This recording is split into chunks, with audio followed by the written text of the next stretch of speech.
Halo teman-teman semua, seorang pria yang lahir dari keluarga yang berantakan, kemudian ditolak oleh keluarganya, lalu bergabung menjadi seorang penjahat.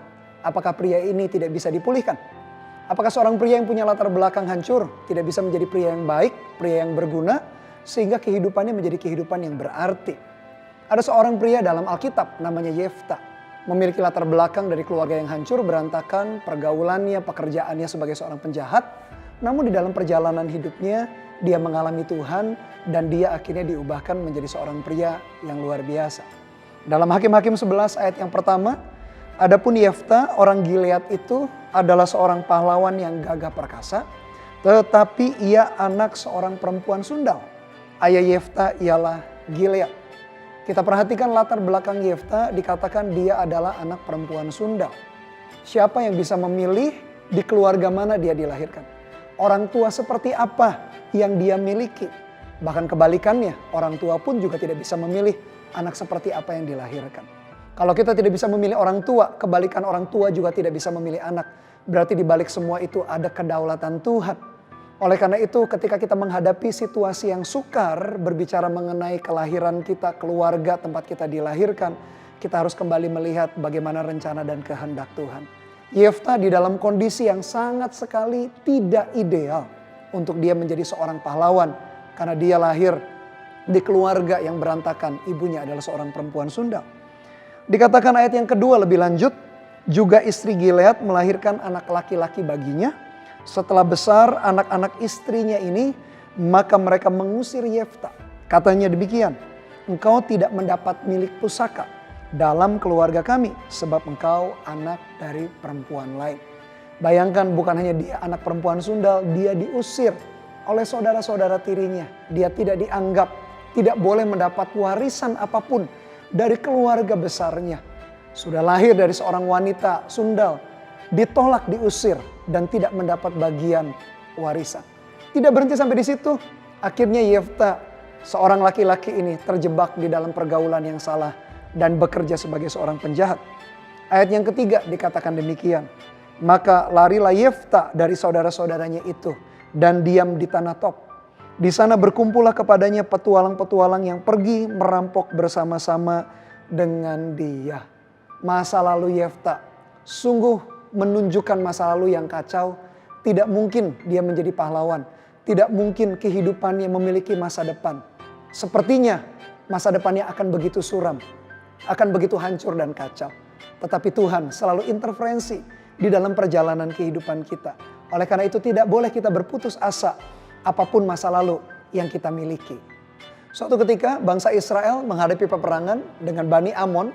Peperangannya begitu sengit, begitu hebat, sehingga bangsa Israel membutuhkan pemimpin yang bisa memimpin pasukan untuk memenangkan pertempuran. Dan heran sekali, siapa yang dipilih? Yang dipilih adalah Yefta. Yefta ditawari untuk menjadi pemimpin bangsa Israel, mengalahkan Bani Amon waktu itu. Awal Yefta menolak, namun dia meresponi. Dan dari respon itulah tiba dia masuk ke dalam sebuah kehidupan yang baru. Kehidupan yang lama yang kacau, menjadi penjahat, ditolak, memasuki kehidupan yang baru. Bagaimana dia menjadi pahlawan. Oleh karena itu ada 3 pelajaran penting dari kisah hidupnya Yefta yang kita bisa tiru, teladani. Yang pertama, jangan memiliki mental korban. Setiap kita bisa punya masa lalu yang buruk. Keluarga, orang tua kita, masa kecil kita, mungkin kita mengalami abuse, kita mengalami hal-hal yang sukar, tekanan di sana dan di sini. Jangan punya mental korban. Meskipun kondisi tidak enak yang kita hadapi, tetapi lihatlah bahwa apalagi kita yang sudah dalam Tuhan, lihat bahwa di balik semua itu pasti ada kehendak dan rencana Tuhan yang dia mau selesaikan lewat kehidupan kita. Kita bukanlah korban keadaan sampai kita sendiri yang memutuskan untuk kita menjadi korban. Meskipun kondisi yang tidak baik sekalipun, tetapi kalau kita melihat bahwa kita bisa berjuang di titik-titik itu, kita akan melihat anugerah dan penyertaan Tuhan yang luar biasa. Bahkan saya mendengar banyak cerita bagaimana inovasi, hal-hal baru, hal-hal kreatif muncul ketika ada tekanan, ada permasalahan. Jadi jangan melihat diri kita sebagai korban. Milikilah mental sebaliknya sebagai seorang pemenang. Yang kedua, responi setiap kesempatan. Saya meyakini di dalam kilometer kehidupan kita, selalu ada kesempatan. Kesempatan untuk apa? Kesempatan untuk kembali sungguh-sungguh kepada Tuhan. Kesempatan apa? Kesempatan untuk dipromosi, dipercayakan hal-hal yang makin besar. Entah dalam pelayanan, entah dalam pekerjaan, karir, entah di dalam kehidupan sosial masyarakat kita. Selalu ada kesempatan demi kesempatan. Responi kesempatan untuk berbalik kepada Tuhan. Untuk sungguh-sungguh. Seperti Yefta, masa lalunya kacau. Tapi dia meresponi untuk kembali kepada Tuhan. Seperti Yefta yang dulunya penjahat, perampok. Dia meresponi untuk menjadi pemimpin umat, menjadi pahlawan, memenangkan pertempuran dengan Bani Amon. Responi setiap kesempatan dengan baik, dengan bijaksana. Dan yang ketiga, bawa segala hal kepada Tuhan. Ketika Yefta mendapat kesempatan untuk menjadi pemimpin, dia bawa hal itu kepada Tuhan.